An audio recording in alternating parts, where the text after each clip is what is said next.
बिस्मिल्लाहिर्रहमानिर्रहीम। स्टूडेंट्स, इसी तरह से जो हमारा अर्थमेटिक मीन के बाद अगला जो टॉपिक है मेजर्स ऑफ सेंट्रल टेंडेंसी का, वो है मीडियन। मीडियन का मतलब है वस्तानिया। वस्तानिया का मतलब होता है कि जो दिए गए मवाद को दो बराबर हिस्सों में तकसीम कर दे, वो वस्तानिया होता है। मिडल मोस्ट वैल्यू जो होती है दैट वुड बी मीडियन। वस्तानिया जो होता है वो भी दो तरह से हम कैलकुलेट करते हैं, अनग्रुप डाटा से और ग्रुप डाटा से मालूम करते हैं। तो इसी तरह से आपने उसको लिख लेना है और एक एक एग्जांपल, यानी एक अनग्रुप डाटा के तरीके से और एक ग्रुप डाटा के तरीके से, जैसे आपने अर्थमेटिक मीन को इसी तरह से आपने इसको कॉपी पे जो है वो नीट कर लेना है, लिख लेना है। अब जो गैर ग्रोही मवाद का वस्तानिया होता है, वो गैर ग्रोही मवाद से वस्तानिया करना तो बड़ा आसान होता है। जैसे अगर 9 वैल्यूज़ हों, जैसे 3 है, 4 है, उसके बाद 5 आप लगा लें, 7 है, 9 है, 10, 11, ये हमारे पास वैल्यूज़ कितनी होगी, 1 2 3 4 5 6 7 वैल्यूज़ हैं। तो हमने 1 2 3 वैल्यूज़ शुरू से छोड़ दी, 1 2 3 वैल्यूज़ जो हैं वो हमने दरमियान से छोड़ दी। तो ये जो दरमियान वाली हमारी रकम होगी, ये हमारा वस्तानिया होगा। लेकिन चूंकि हर दफ़ा तो नहीं ऑड जो है वो ये हो, इवन वैल्यूज़ भी हो सकती हैं। तो फिर इसके लिए जो अनग्रुप डाटा का फॉर्मूला है वो है n+1 डिवाइडेड बाई 2। n, अब ये देखें n/1 किस तरह से होता है। जैसे हमारे पास है 1 2 3 4 5 6 7 8 और 9 वैल्यूज़ हैं। तो 4 हमने इधर से छोड़ी, 4 हमने इधर से छोड़ी, दरमियान वाला जो उठा के हमने इसको वैल्यूज़ को लगा लिया कि ये हमारा मीडियन है। तो इसको अगर हम फार्मूला जो अनग्रुप डाटा का फार्मूला उसमें लगा के करें तो median = n+1 divided by 2। n हमारे पास है 9, ये 9 वैल्यूज़ हैं, हमारे पास 9 वैल्यूज़ हैं। 9+1 फार्मूले वाला डिवाइडेड बाई 2, तो ये हमारे पास आ गया 10/2 वैल्यू। इसका मतलब है जब हम 10 को 2 पे डिवाइड करेंगे तो ये 5th वैल्यू बनेगा। 5th वैल्यू हमारी कौन सी है, 12।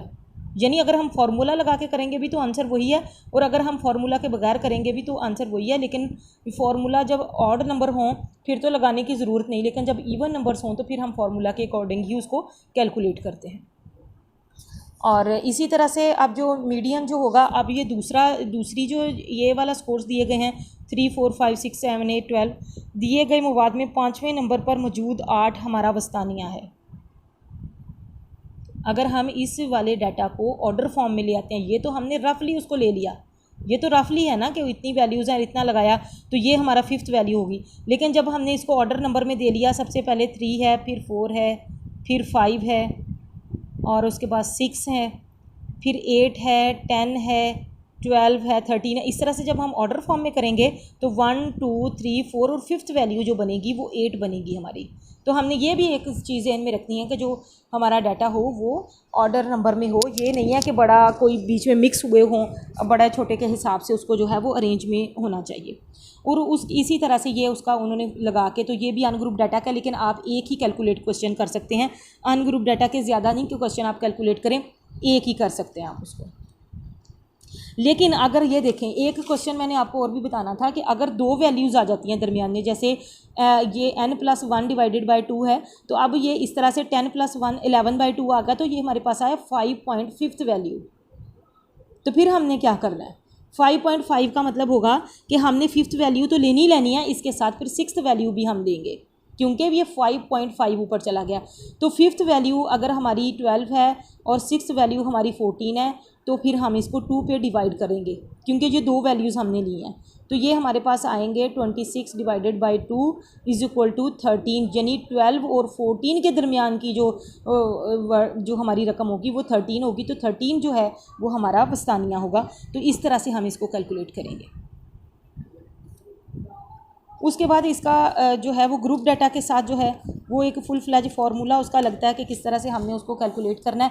ग्रोही मवाद से जब हम वस्तानिया मालूम करते हैं तो इसकी बहुत ज़्यादा डिटेल नहीं आपने लिखनी है, आपने ये फार्मूला लिखा, फार्मूला को आपने डिस्क्राइब कर लेना है कि इसका क्या मतलब है। MD का मतलब है, इसमें से MD का मतलब है मीडियन। L का मतलब ये होता है कि क्लास इंटरवल क्या है। क्लास इंटरवल क्या होता है, जैसे ये हमारे स्कोर्स दिए गए हैं 50 to 60, 60 to 70, तो इनके दरमियान में कितने का फ़र्क है, 10 का डिफरेंस है, that would be class interval. तो यहाँ पे ये जो L है ये हमारी लोअर लिमिट होगी। बेसिकली जो L है ये हमारी लोअर लिमिट होगी, और कि कितना उसका है लोअर लिमिट क्या होगी, इन दोनों के दरमियान में ये लोअर लिमिट 50 है, अपर लिमिट 60 है, इसमें लोअर लिमिट 60 है तो हमारी वो कौन से वाली होगी, n/2 तो जो आई है वो क्लास इंटरवल होगा डिवाइडेड बाय एफ फ्रीक्वेंसी होगी। n/2 n का मतलब है टोटल नंबर्स कितने हैं उसको 2 पे डिवाइड करते हैं, माइनस CF जो होता है दैट इज़ क्यूमुलेटिव फ्रीक्वेंसी, क्योंकि यहाँ पे हम फ्रीक्वेंसी की बात कर रहे हैं तो वहाँ पे हम क्यूमुलेटिव फ्रीक्वेंसी जो है वो लेंगे। अब इसको आपने थोड़ा सा इतना डिस्क्राइब कर दिया पैराग्राफ को और बाकी डिटेल लिखने की ज़रूरत नहीं है, बाकी आप डाटा लें और डाटा के साथ कॉपी पे क्वेश्चन आपने सॉल्व करना है। डाटा हमारे पास ये दिया गया 50 to 60, 60 to 70 ये दिया गया और साथ में इसका एफ़ का मतलब फ्रीक्वेंसी दी गई है। अब हमने इसको कैसे कैलकुलेट करना है वो हम देखेंगे। हमने एक टेबल बना लिया, उसमें हमने स्कोर्स लिख लिया अपने 50 to 60, 60 to 70, 70 to 80 वही फ्रीक्वेंसी हमने लिख ली। उस ग्रुप के आगे आगे फ्रीक्वेंसी जो डाटा में दी गई होगी अपने फ्रीक्वेंसी का टोटल कर लिया, that is n is equal to 116। अब हमने क्यूमुलेटिव फ्रीक्वेंसी जब लेनी है तो उसमें से हम सबसे पहले ये देखेंगे कि क्यूमुलेटिव फ्रीक्वेंसी हम उस ग्रुप की लेंगे जिसकी फ्रीक्वेंसी सबसे ज़्यादा है। आप ये देखें कि एफ फ्रीक्वेंसी किसकी सबसे ज़्यादा है, 7 है, 8 है, 27 है, 30, 20, 16। अब 30 जो है ये हमारा मीडियन ग्रुप होगा, इसके पूरे ग्रुप को हम जो है वो अंडरलाइन कर लेंगे, ये हमारा मीडियन ग्रुप है, वो मीडियन ग्रुप हमारा बनेगा जिसकी फ्रीक्वेंसी सबसे ज़्यादा होगी।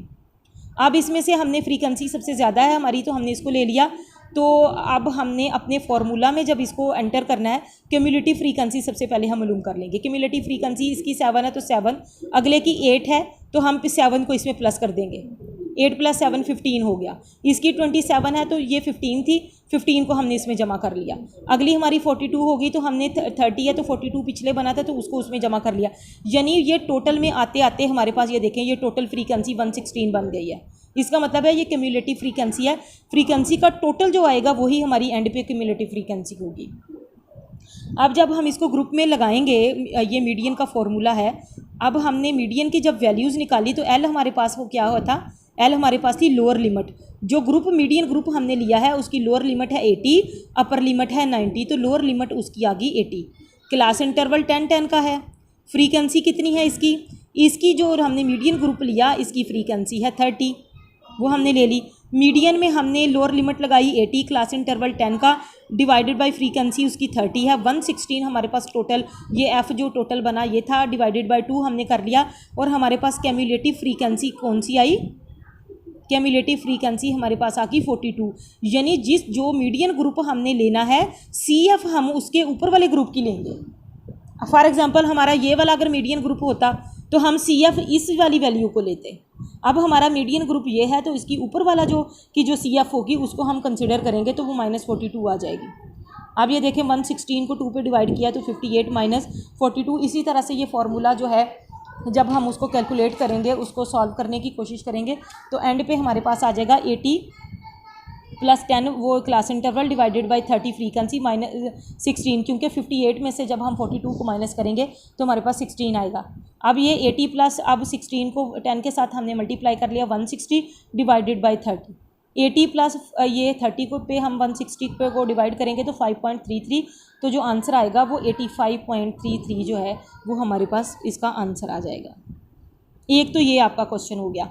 दूसरा क्वेश्चन एक चीज़ और भी है इसमें, वो ये है कि अगर डाटा अरेंज ऑर्डर में नहीं दिया गया, अरेंज ऑर्डर में फॉर एग्जांपल डाटा नहीं दिया गया तो फिर हमने क्या करना है। जैसे हमारे पास ये होता है ना, तो ये डाटा इस तरह से होता है, ये देखें ये अरेंज ऑर्डर में नहीं है। जैसे 40 to 44 ये इधर से शुरू हो रहा, 5 to 9, 10 to 14। अगर ये 5 to 9 है तो अगले को 9 to 14 होना चाहिए था, मतलब दरमियान में एक का गैप नहीं आना चाहिए था इसी को।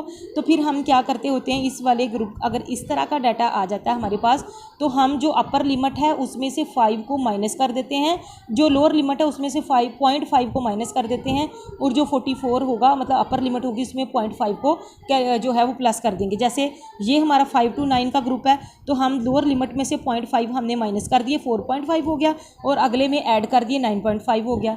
9.5 to 14.5, 14 यानी जब हम इसमें से 0.5 माइनस करके अगले में ऐड करते चले जाएंगे तो हमारा जो डाटा होगा वो डिस्क्रीट नहीं, वो उनकी सीरीज़ से सेम हो जाएंगी मुसलसल। ये देखें ये सेम है, ये सेम है, ये सेम है, उनकी एक की अपर लिमिट और एक की लोअर लिमिट जो है वो सेम होती चली जाएगी।